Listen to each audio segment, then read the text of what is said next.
The Navajos have a saying, "Be still, and the earth will speak to you."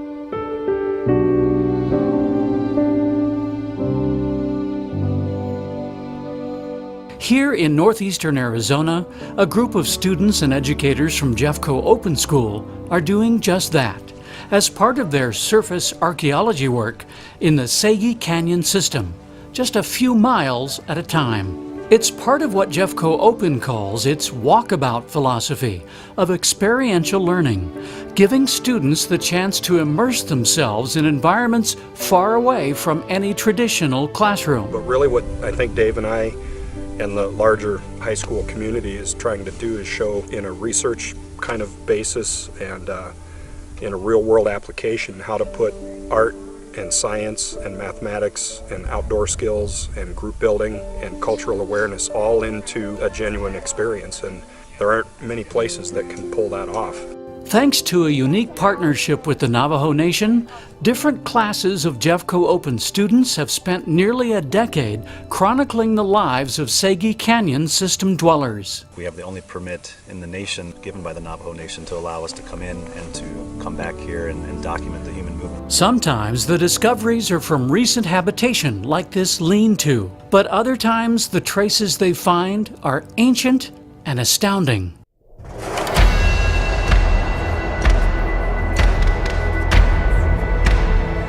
Just a few hundred yards from where they found pieces of common early pottery known as grayware, the Jeffco Open team finds the archaeological equivalent of the motherlode, a field of beautifully decorated potsherds and other items likely indicating a settlement of ancestral Puebloans. Had no idea this stuff was here.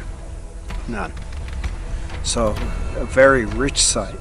The equivalent to the Mesa Verde black on white pottery. It's the ultimate.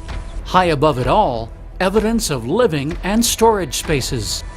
So you see this right here, this mortar, they'd pack it in, and so there's a stick, and they would put these little rocks in it.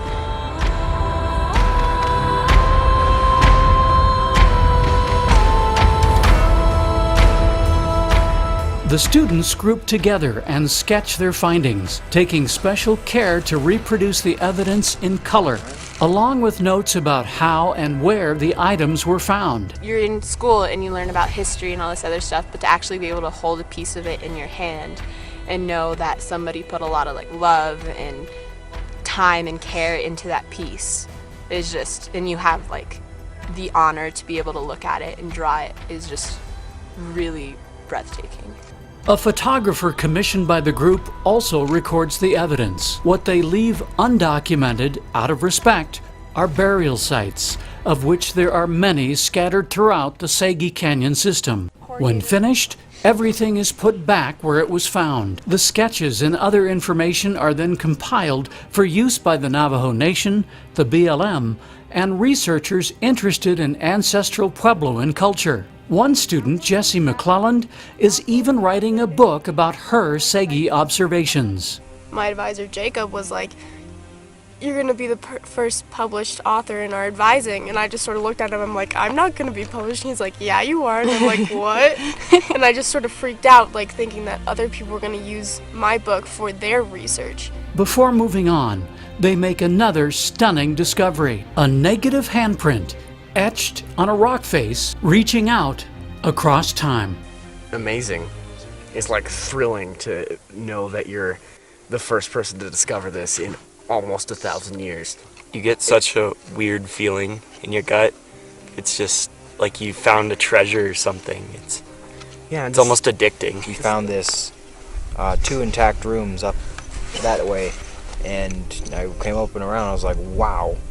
I'd never seen anything like that before, being my first trip. The importance of what these kids are doing won't hit them until they're 30, 40 years old.